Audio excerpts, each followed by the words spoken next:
morning, everyone. Well, it's morning here. It's just after 6 o'clock in the morning, and I am up and I'm doing my side hustle. Um, I haven't always had one, but there's been large portions of my life where I've always done something.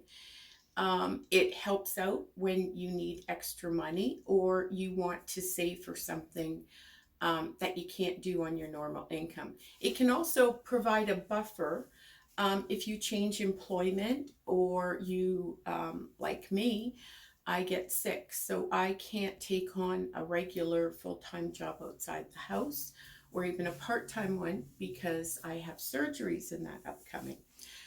So I need something I can turn around. And so this is what I'm doing. But why do you need I encourage everybody to have a side hustle. Why do you if you don't know what to do, especially if you don't think you have a lot of skills, is you want to provide something hard to find. So if something is only available maybe in the country, and a lot of the people in the city like that, you may consider uh, going to the country and doing deliveries for people, or something that's inconvenient to make. Um, and this is what I'm doing, part of what I'm doing. It's just a hassle. Nobody wants that, or you have to make a large quantity at a time. Um, and so that's one of the things you can do. Also, the latest trend, there's always something going on, like hot chocolate bombs or anything like that, that you can go after. And the last thing is look for things that that require specific skill or specific equipment that isn't readily available. Now, that equipment doesn't have to be expensive.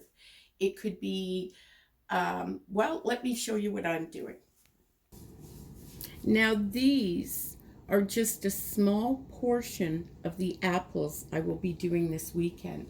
I think that this is less than, this is about a quarter of the number of apples that were ordered. And what am I making? I'm making candy apples.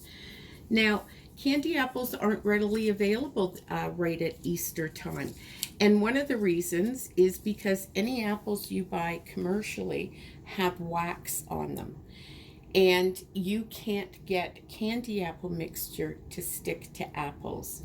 Um, so you have to blanch them, you have to scrub them, you have to let them sit overnight. They get a sticky coating, and then you have to wash that off. You have to dry it, and only then can you do it. A lot of people don't know how. And so this is what I'm doing. It's simple things like people won't know where to get the sticks. Anything that people find inconvenient or hard to do, they will order. And so right now, I'm doing several things, but today, right now, I am doing the candy apples. And I'm going to talk to you while I show you different aspects of it. We blanched these last night, and hang on, I'm going to show you what a regular apple looks like. Don't mind this one. This one has a lot of bruises. That's why we're not using it.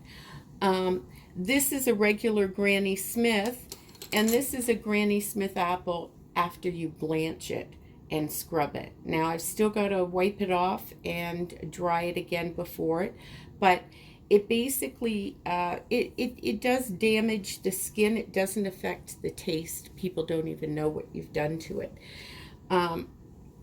But see, it just makes things like life difficult having to do this. So it is Easter time. I thought, you know what? I'm going to post about candy apples. Maybe it's something different from Easter, and everybody went crazy. And I just live in a little wee town. Check your local laws about what is required. Where I live in Canada, we don't have to have a special permit in our area to sell food out of our home. We do if we sell things at markets and that, but people are coming to my place to get these, so it's perfectly permissible. And so I'm going to get going on this, but we'll catch up with you in a bit. Okay, so another trick is to offer a slightly different take on things. So, what are candy apples? They're just kind of clear candy with red food dye in them, and they look cherry, but they don't have cherry flavor. Well, I decided to go the route of actually flavored apples. Uh, you introduce new flavors and varieties, people have to try them. You have to give them a reason to come back and order from you. So I'm going to work. I'm done some of the candy apples today, and I have to wrap them up because people are picking up their orders. So I'm going to show you while I talk. Now check these out. Aren't they a absolutely beautiful shade of blue? And these are raspberry flavored. And this is this is more popular than the cherry. I'm only offering two varieties right now,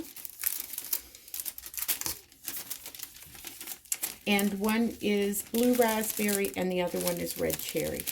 I hope to offer like a pink bubble gum soon. But you know, it's an easy way to come up with a little bit of money if you need it. Save for that vacation or something you wanted. Personally, I bought a barbecue with what I just earned, the profits of doing things like this, as well as it paid some of my bills. You need to get your pricing right. So when you are deciding you want to make something, the first thing you need to do is, if somebody in your area sells it, what do they charge? Or even someone outside your area, to give you an idea of how much things go for. But then you have to cost it out, and you have to take into account things like vanilla extract. It's expensive. You know, it might end up being 25 cents a teaspoon. You need to count all of that, including packaging and your time, and figure out a price. I try and keep mine very reasonable. I find people tend to order more. But I do offer some pricier things, and people order those as well. So I like a little bit of a range of things. We've also got, oh, wait till you see the red ones. They're so beautiful. But don't they look gorgeous? You know, and people, when they see something like this, especially during rough times like these, you know, where fairs are closed and all of the things where you normally get candy apples, and it's getting to be spring. So people have absolutely gone crazy for these. So you just have to find something.